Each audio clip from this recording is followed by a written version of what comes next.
देखो ये एक फंक्शन है और इसका तुम्हें डोमेन निकालना। तो बहुत सिंपल, इसका डोमेन क्या होगा?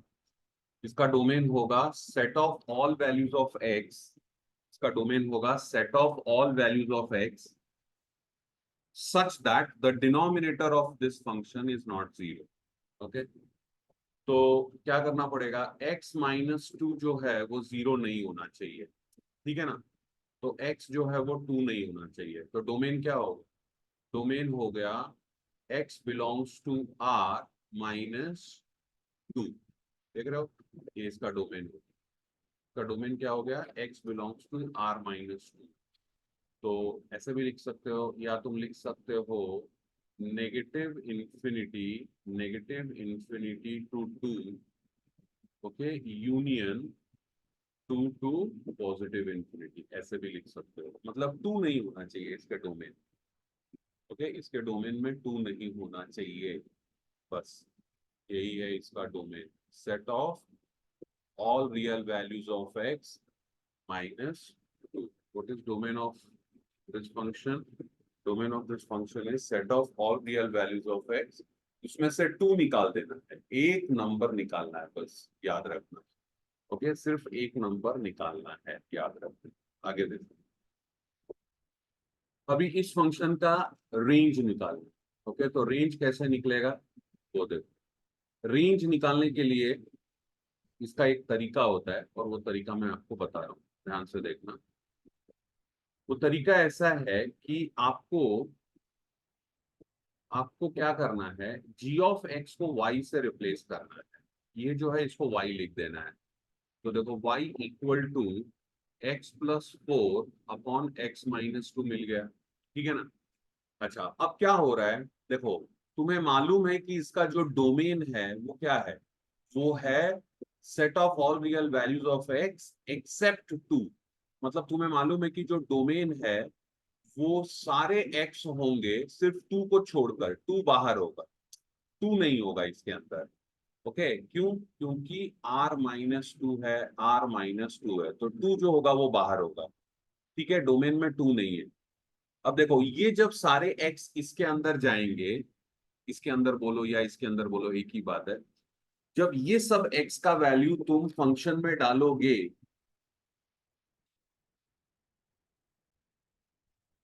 जब तुम x का वैल्यू जब तुम x का वैल्यू इसमें डालोगे तो जो y का वैल्यू मिलेगा वो तुम्हें निकालना है, ये सब तुम्हें निकालना है। ओके, तो देखो क्या होगा। इस x के लिए कुछ y मिलेगा, इस x के लिए कुछ y मिलेगा, इस x के लिए कुछ y मिलेगा, ऐसे। मतलब तुमने x डाला और उसके लिए तुम्हें y मिल रहा है। तुमने ये सारे x डाले और उसके लिए तुम्हें y मिल रहा है, ठीक है? तुम सिर्फ इसमें टू नहीं डाल सकते हो, तुम इसमें सिर्फ टू नहीं डाल सकते, ठीक है? ओके, तो अब देखना, अब जरा ध्यान से देखना ये मैं कैसे सॉल्व करता हूँ। इसके लिए मैं क्या करूंगा, मैंने g ऑफ x को y से रिप्लेस कर दिया, और अब मैं इसको सॉल्व करूंगा। इसको सॉल्व करूंगा, क्या करूंगा? मैं लिखूंगा, अभी ये क्या है? अभी ये y in terms of x। अभी ये है y in terms of x, इसको मैं लिखूंगा x in terms of y में। ओके, तो देखो नेक्स्ट स्टेप में मैं लिखता हूँ y into x minus two equals to x plus four.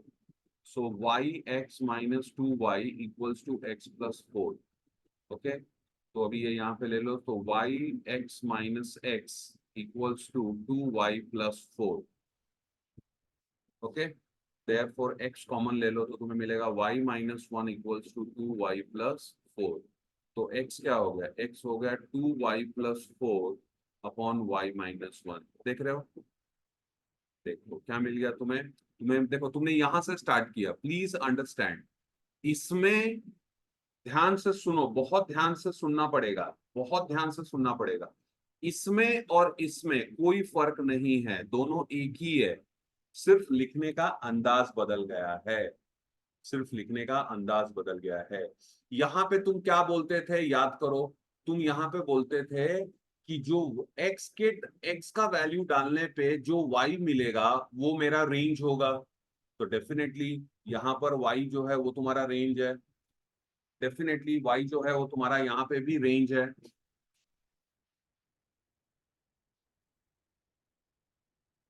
Definitely y जो है वो तुम्हारा यहाँ पर भी रेंज है कि नहीं? यस। तो अब तुम्हारा क्या हो गया, अब तुम बोल सकते हो जो रेंज है वो सब वैल्यू हो सकता है, सिर्फ वन नहीं हो सकता है। रेंज सब वैल्यू हो सकता है, सिर्फ वन नहीं हो सकता है। क्यों? क्योंकि अगर वन होगा तो ये नॉट डिफाइंड हो जाएगा, देख रहे हो? तो इसका रेंज क्या हो गया? रेंज हो गया, range of the function is set of real values minus one. One निकाल दो उसमें से, ये इसका रेंज हो गया। इसका रेंज क्या हो गया? Set of all real values of sorry, set of all real values except one. One निकालना पड़ेगा, क्यों? क्योंकि y इक्वल टू वन पे देखो ये डिनोमिनेटर जीरो हो रहा है।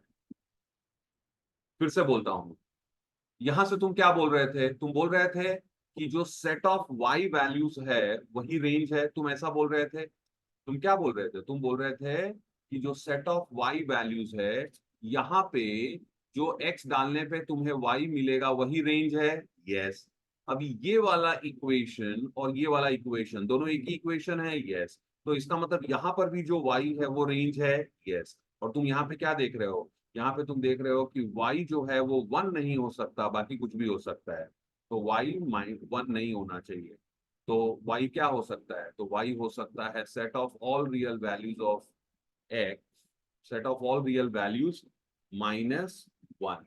Set of all real values minus one, ये है तुम्हारा range of the function, that is y belongs to this.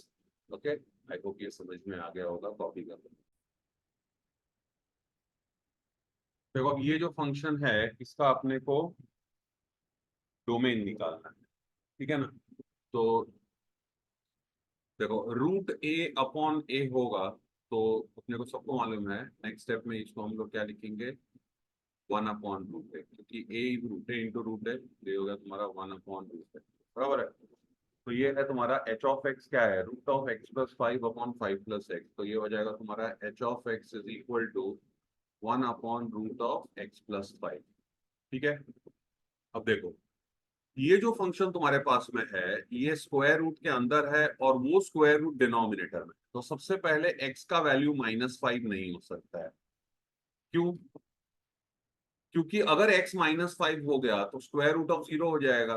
तो कोई बोलेगा sir square root of zero तो चलेगा ना, square root of zero zero होता है, क्या दिक्कत है? अरे भाई लेकिन वो डिनोमिनेटर में है ना, तो वन अपॉन जीरो हो जाएगा। तो x इक्वल्स टू फाइव नहीं चलेगा, एकदम सही बोले। x equals to minus five नहीं चलेगा, ठीक है? दूसरा क्या है?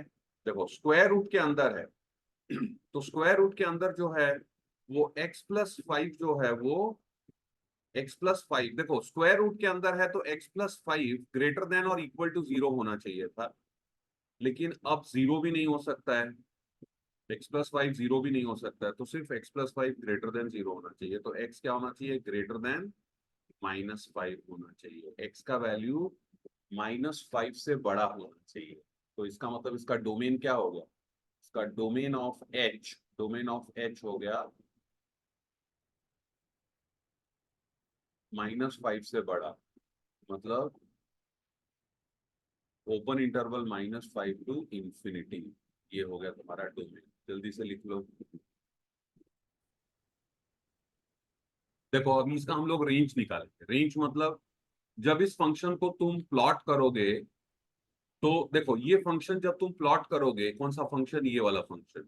तो ये फंक्शन एक्स एक्सिस पे, देखो ये फंक्शन समझो तुमने प्लॉट करना चालू किया, ये एक्स एक्सिस है, ये वाई एक्सिस है। तो एक्स एक्सिस पे माइनस फाइव कहाँ पे होगा? एक्स एक्सिस पे माइनस फाइव यहाँ पे होगा, ठीक है ना? तो देखो ये जो फंक्शन है ये माइनस फाइव, ये फंक्शन माइनस फाइव पे भी डिफाइंड नहीं है, माइनस फाइव पे भी ओपन है, ये समझ रहे हो? माइनस फाइव भी उसके डोमेन में नहीं है। मतलब ये फंक्शन यहां से चालू होगा एक्स एक्सिस पे और इसी तरफ होगा, याद रखना माइनस फाइव पे भी फंक्शन नहीं होगा। समझ रहे हो क्या? ये फंक्शन माइनस फाइव पे भी नहीं होगा, सिर्फ सिर्फ माइनस फाइव से बड़े एक्स के लिए फंक्शन होगा, मतलब सिर्फ इस तरफ होगा फंक्शन। फंक्शन का बॉडी सिर्फ इस तरफ होगा। अब वो कहां से स्टार्ट होगा उसके लिए तो वाई देखना पड़ेगा अपने को। समझ रहे हो? जैसे अगर एक्स का वैल्यू तुमने ये फंक्शन मुझे लग रहा है कुछ इस तरह से जाए, ये फंक्शन कुछ इस तरह से नीचे से आएगा, ये फंक्शन कुछ इस तरह से आएगा, ये कुछ इस तरह से ये फंक्शन आएगा। ओके, मुझे एग्जैक्टली मालूम नहीं है, लेकिन फिर भी कहने का मतलब ये जो फंक्शन है ये इस तरफ नहीं होगा। किस तरफ? -5 से जो छोटे वैल्यूज है ना, इधर वाले वैल्यू, इस वैल्यू के लिए नहीं होगा। देखो ये सिर्फ इस वैल्यू के लिए होगा, ये सिर्फ इस वैल्यू के लिए होगा, क्योंकि इसका डोमेन क्या है, -5 से लेके इंफिनिटी तक है। अब अपने को क्या निकालना है? अब अपने को रेंज निकालना है, मतलब कि वाई पे कैसे होगा ये फंक्शन। ये देखो, ये वाई एक्सिस पे देख रहे हो ना, ये वाई एक्सिस पे, ये वाई एक्सिस पे, मतलब कहाँ से ऊपर से लेके नीचे तक वाई एक्सिस पे उसका स्प्रेड कैसा होगा, उसका स्प्रेड वाई एक्सिस पे कैसा होगा, ये निकालना है। तो अभी यहाँ पे हम लोग देखते हैं क्या होगा, फिर उसके बाद में मैं कोशिश करूंगा एक बार फिर से प्लॉट करने की। चलो, तो देखो मैं क्या करता हूँ, इसको मैं रेंज के लिए मैं यहाँ पे जो एच ऑफ एक्स है इसको मैं वाई से रिप्लेस करता हूँ। तो मुझे मिलेगा therefore y is equal to 1/√x+5। ठीक है, अब मैं स्क्वायर कर देता हूँ, तो मुझे हो जाएगा y² = 1/x+5। तो मुझे मिलेगा x+5 = 1/y², x = 1/y² - 5। देखो मैंने क्या किया, मैंने x को डाल दिया इन टर्म्स ऑफ y।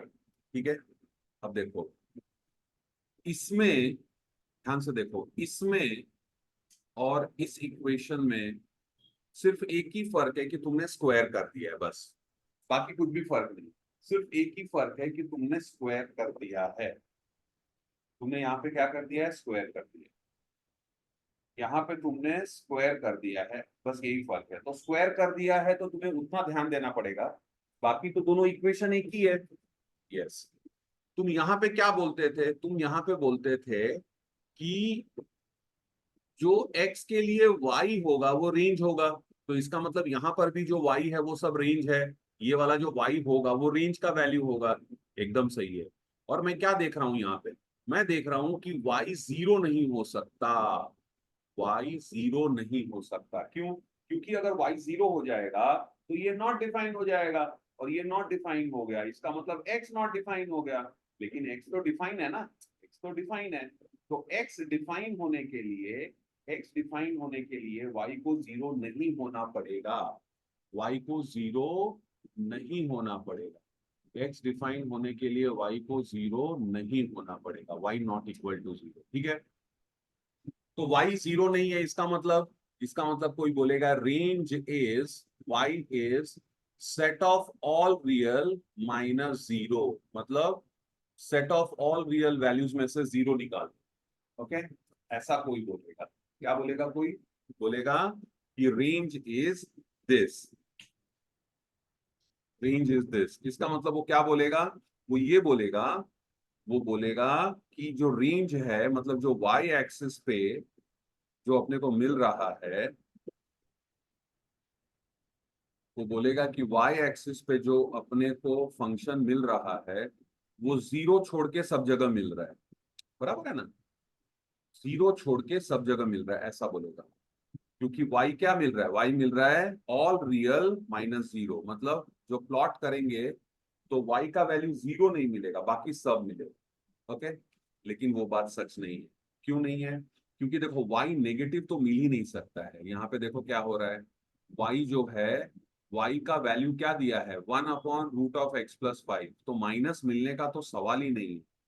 तो सीधा सीधा रेंज क्या हो गया, y बिलोंग्स टू 0, 0 भी नहीं है, 0 भी नहीं है और नेगेटिव भी नहीं है, तो मतलब 0 से लेके इंफिनिटी तक, यही है रेंज।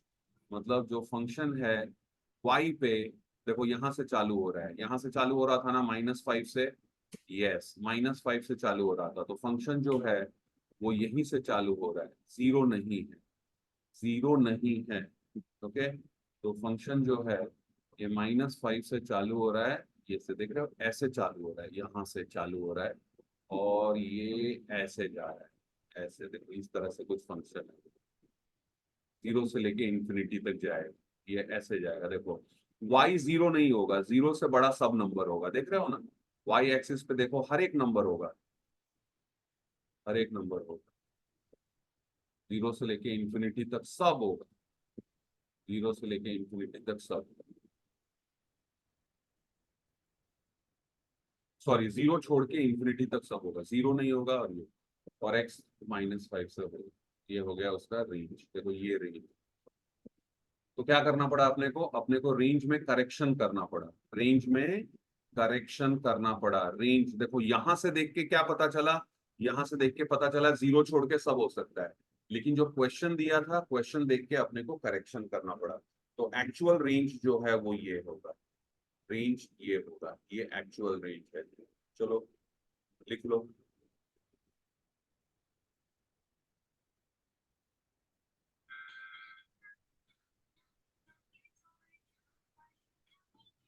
लिख लो इसको। देखो अगर कोई फंक्शन क्यूब रूट फंक्शन है, तो क्यूब रूट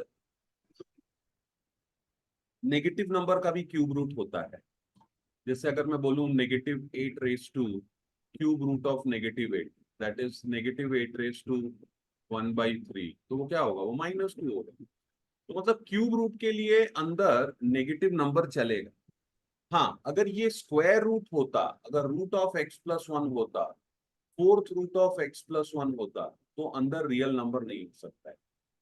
ओके, तो यहाँ पर तो क्यूब रूट है, ऑड ऑड रूट है, इवन रूट नहीं है, ये क्या है, ऑड रूट है। तो यहाँ पर क्या होगा, यहाँ पर जो x होगा, डोमेन जो है, डोमेन ऑफ f, वो set of all real values of x है। ओके, कोई भी x तुम अंदर डाल सकते हो, कोई दिक्कत नहीं है। okay? इसका डोमेन ऐसा होगा। अब हमें निकालना है रेंज, ठीक है। तो रेंज के लिए क्या करेंगे हम लोग, जहां पे f ऑफ x है उसको y रख देते हैं, मतलब इसको हम लोग y रखते हैं, ठीक है। तो जब मैं इसको y रखूंगा तो देखो मुझे क्या मिलेगा, y equals to cube root of x+1। तो y क्यूब क्या हो गया, y क्यूब हो गया x+1, और x क्या हो गया, x हो गया y क्यूब -1, ठीक है। देखो अब यहाँ पे और यहाँ पे दोनों में कुछ भी फर्क नहीं है, सिर्फ तुमने क्यूब किया हुआ है। समझे क्या, कुछ फर्क नहीं है। अगर ये ट्रू इक्वेशन है तो ये भी ट्रू है, क्योंकि उसी से मिला है, तुमने सिर्फ क्यूब किया है। तो क्यूब किया है तो थोड़ा बहुत जो करेक्शन होगा वो कर देंगे हम लोग, करेक्शन कर देंगे अगर क्यूब है तो यहाँ पे देखो, यहाँ पे तुम क्या बोल रहे थे, यहाँ पे तुम बोल रहे थे कि जो भी एक्स के लिए वाई मिलेगा वो रेंज होगा, तो इसका मतलब यहाँ पर भी सब वाई जो है वो रेंज है, यस। और तुम क्या देख रहे हो, तुम देख रहे हो कि ये जो फंक्शन है यहाँ पे, ये वाई कुछ भी वैल्यू हो सकता है। y³ -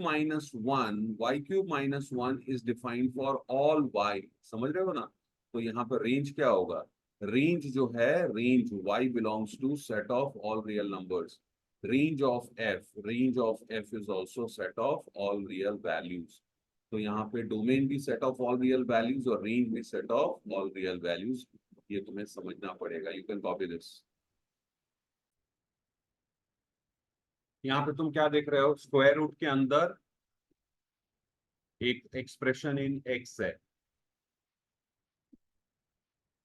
तो इसके लिए मैंने क्या बोला था, अगर स्क्वायर रूट के अंदर है तो स्क्वायर रूट के अंदर नेगेटिव तो हो नहीं सकता है, वो या तो जीरो होगा नहीं तो जीरो से बड़ा होगा। तो तुम क्या लिखोगे, तुम लिखोगे x-2 into 5 - x greater than और इक्वल टू 0, बराबर है। अब देखो इसको, अपने को x ऐसा चाहिए, ध्यान से देखो, अपने को ये इनइक्वालिटी सॉल्व करना है, ये एक इनइक्वालिटी है, इसको सॉल्व करना है। अपने को x ऐसा चाहिए, अपने को एक ऐसा x चाहिए जिसके लिए x-2 इंटू 5 - x जीरो से बड़ा हो सकता है या जीरो हो सकता है, करेक्ट। देखो अभी इसको मैं सॉल्व करने का तरीका बताता हूँ। सबसे पहले क्या करो, देखो यहाँ पे मैं लिखता हूँ step 1। Okay, get get coefficient of linear factor coefficient of x, get coefficient of x in linear factor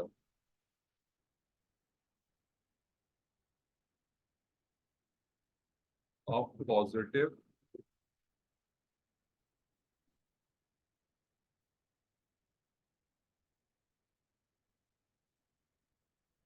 number. क्या होना चाहिए? It should be a positive number. समझे? तो यहां पर क्या है, देखो लीनियर फैक्टर तो है, एक्स का पावर वन है, एक्स का पावर वन है, लेकिन वो पॉजिटिव नहीं है। किसमें? इसमें नहीं। तो तुम क्या करोगे?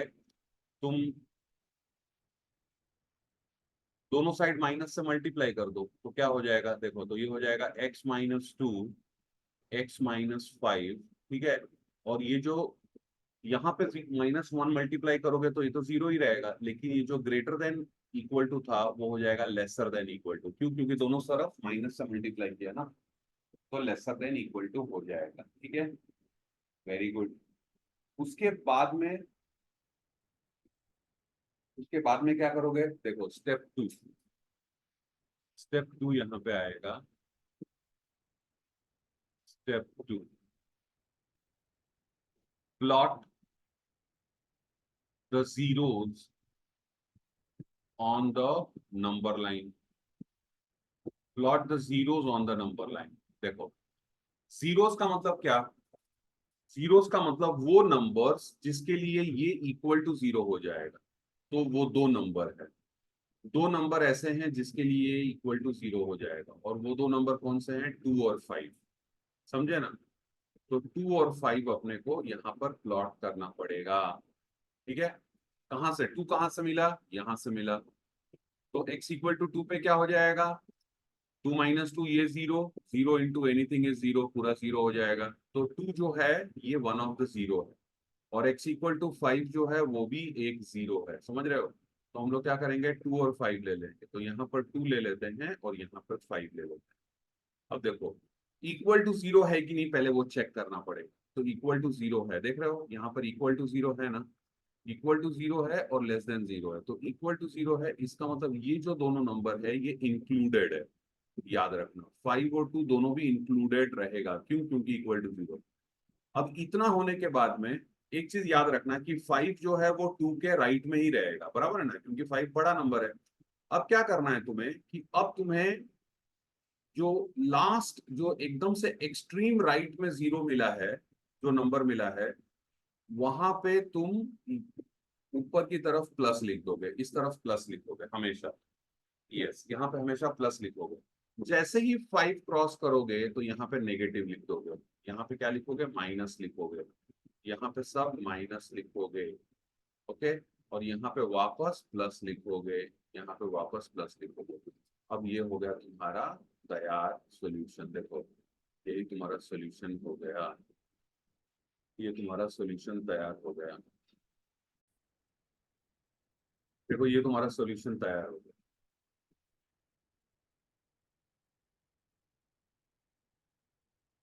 तो इसका सॉल्यूशन क्या होगा? x, देखो अपने को क्या चाहिए? x less than equal to zero चाहिए। मतलब अपने को क्या चाहिए था? अपने को चाहिए था x-2 into x-5 lesser than और इक्वल टू जीरो। तो इक्वल टू जीरो कहाँ पे है? 2 पे और 5 पे है। और लेसर देन जीरो कहाँ है? 2 और 5 के बीच में। तो इसका डोमेन क्या हो जाएगा? इसका डोमेन ऑफ f हो जाएगा belongs to closed interval 2 to 5। 2 to 5, देख रहे हो? अभी तुम लोग बोलोगे सर आपने क्यों 2 to 5 क्यों लिया? क्योंकि देखो अपने को लेस देन जीरो चाहिए ना, लेस देन जीरो चाहिए। लेस देन जीरो चाहिए मतलब नेगेटिव चाहिए, तो नेगेटिव यहाँ से ही आ रहा है। 2 to 5, ये डोमेन हो गया। Please copy this. देखो, अब इसका रेंज निकालेंगे, तो रेंज निकालने के लिए क्या करूंगा? मैं इसको y लिख दूंगा, f(x) को। ठीक है ना?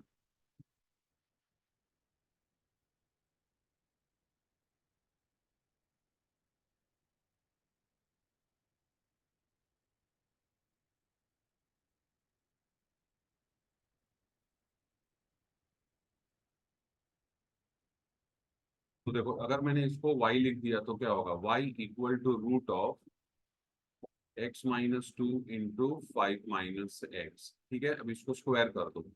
सो वाई स्क्वायर इक्वल्स टू, यहाँ पे मल्टीप्लाई हो जाएगा 5x minus x square, 5x minus x square minus 5x minus x square minus 10 plus 2x। तो ये हो जाएगा तुम्हारा, अपने को क्या चाहिए, अपने को चाहिए x in terms of y, बराबर ना। तो देखो यहाँ पर क्वाड्रेटिक मिल रहा है, सब कुछ लेफ्ट में लेके आ जाओ। तो x square minus 7x, x square minus 7x plus y square plus 10 equal to 0। Okay, correct है ना? यस। तो देखो ये जो है, ये, इसको जरा ध्यान से देखो, ये देखो ये हो गया तुम्हारा x square minus 7x plus y square plus 10 equal to 0। तो देखो ये जो है ये तुम्हारा क्या हो गया, ये हो गया तुम्हारा क्वाड्रेटिक इन एक्स। देख रहे हो, ये क्वाड्रेटिक इन एक्स हो गया, ये क्वाड्रेटिक इन एक्स हो गया। अब ये जो इक्वेशन है इसमें तुम्हारा, ये जो इक्वेशन है इस इक्वेशन को, इस इक्वेशन में ये जो वाई स्क्वायर प्लस 10 है ये सी वैल्यू है। ये देखो ये तुम्हारा क्वाड्रेटिक इक्वेशन कैसा होता है, ऐसा होता है ना, ए एक्स स्क्वायर, कैसा होता है, a x square plus b x plus c equal to 0, ऐसा ही होता है। अच्छा, अगर क्वाड्रेटिक एक्स में है तो उसके लिए डिफाइंड एक्स मिलने के लिए क्या होना चाहिए, डी जो है वो ग्रेटर देन इक्वल टू 0 होना चाहिए। डी मतलब B square minus 4ac greater than equal to 0 होना चाहिए। यस, इसका मतलब यहां से अगर मैं निकालूंगा तो बी स्क्वायर माइनस 4ac, यहां से बी क्या है -7, तो -7 स्क्वायर माइनस 4 इंटू ए कितना है 1, ए 1 है, और सी कितना है y square plus 10 should be greater than और इक्वल टू 0। समझ रहे हो ना? देखो ये जो है ये मेरा सी हो गया, ये मेरा सी हो गया। Okay, so 7 - 7 square, B square minus 4ac -7 square minus 4 into 1 into C should be greater than equal to 0। तो ये होगा तुम्हारा 49, 49, और ये पूरा इधर ले लो। ओके, तो क्या हो गया, 49 should be greater than equal to 4 into y square plus 10। ठीक है, so 49 upon 4 should be greater than equal to y square plus 10। तो इसको मतलब 49 upon 4 minus 10 should be greater than equal to y square. Okay, तो ये कितना हो जाएगा, 9 upon 4 should be greater than equal to y square. देख रहे हो, वाई स्क्वायर क्या होना चाहिए, वाई स्क्वायर 9/4 से इक्वल नहीं तो छोटा होना चाहिए। देख रहे हो ना, y square, y square, y square क्या होना चाहिए, वाई स्क्वायर 9/4 से छोटा होना चाहिए, नहीं तो इक्वल होना चाहिए। अब तुम समझ सकते हो, अगर वाई स्क्वायर को 9/4 से छोटा और इक्वल होना है तो y का जो वैल्यू है वो कहां से कहां तक होना चाहिए, तुम देख सकते हो। y का वैल्यू जो है वो होना चाहिए, y का जो वैल्यू है वो होना चाहिए +3/2 से -3/2 के बीच में, +3/2 से -3/2 के बीच में होना चाहिए। यहां से लेके और यहां तक के बीच में y होना चाहिए। अगर इस बीच में y है तो वाई स्क्वायर हमेशा 9/4 से छोटा ही होगा। यस, देखो अगर +3/2 है तो भी वाई स्क्वायर, अगर y का वैल्यू +3/2 है तो वाई स्क्वायर 9/4 होगा। अगर y का वैल्यू -3/2 है तो भी वाई स्क्वायर 9/4 होगा। और इसके बीच में होगा तो क्या होगा, 9/4 से छोटा होगा। देखो यहाँ पे लोगे, यहाँ पे y का वैल्यू तो वाई स्क्वायर 9/4 से बड़ा हो जाएगा, यहाँ पे लोगे तो भी वाई स्क्वायर 9/4 से बड़ा हो जाएगा। तुम्हें वाई स्क्वायर क्या चाहिए, 9/4 से छोटा चाहिए, तो वो इसी बीच में होना चाहिए, वो तुम्हारा इसी बीच में होना चाहिए कहीं ना कहीं। ठीक है, तो मैं क्या बोलूंगा, therefore y belongs to -3/2 to 3/2। लेकिन देखो यहाँ पे हम लोगों ने करेक्शन कर दिया था, एक हम लोगों ने यहाँ पे स्क्वायर कर दिया है ना, तो स्क्वायर कर दिया है तो अपने को एक करेक्शन यहाँ पे करना पड़ेगा। क्या, देखो y जो है वो नेगेटिव नहीं हो सकता है, क्योंकि देखो यहाँ पे प्लस स्क्वायर रूट है, देख रहे हो ना, माइनस तो हो ही नहीं सकता। इसका मतलब, इसका मतलब जो एक्चुअल रेंज है y, रेंज क्या है, रेंज ऑफ f जो है वो तुम्हारा होगा 0 से स्टार्ट होके और 3/2 तक, ये रेंज है तुम्हारा। नेगेटिव नहीं हो सकता। देखो यहां से तुम्हें -3/2 से मिल रहा है, लेकिन -3/2 से नेगेटिव तो हो ही नहीं सकता। तो नेगेटिव क्यों आ रहा है? क्योंकि तुमने स्क्वायर कर दिया था। तो स्क्वायर कर देने के कारण एक एक्स्ट्रा वैल्यू तुम्हें मिल रहा है। ये कुछ ऐसा ही होता है, जैसे कि समझो y का वैल्यू, तुमने कोई एक प्रॉब्लम सॉल्व किया, और प्रॉब्लम सॉल्व किया तो तुम्हें m का वैल्यू 2 मिला, लेकिन लेकिन तुमको पता नहीं चला, किसी ने m² = 4 लिख दिया था। ओके, किसी ने m² का वैल्यू 4 लिख दिया था। तुम आए तो ये नहीं था, तुम आए तो ये किसी ने बोर्ड से मिटा दिया था। तुम आए तो तुमने क्या देखा? तुमने देखा m²4। तो क्योंकि तुमने m²4 देखा, तो तुमको कोई भी m पूछेगा तो तुम क्या बोलोगे? तुम बोलोगे +2 -2। लेकिन हकीकत में m -2 था ही नहीं। m क्या था? m तो +2 था। वो तो सामने वाले ने स्क्वायर कर दिया, इसके लिए एक्स्ट्रा वैल्यू तुम्हें मिल रहा है। ओके, ऐसा ही होता है। चलो, इसको जल्दी से कॉपी कर लो।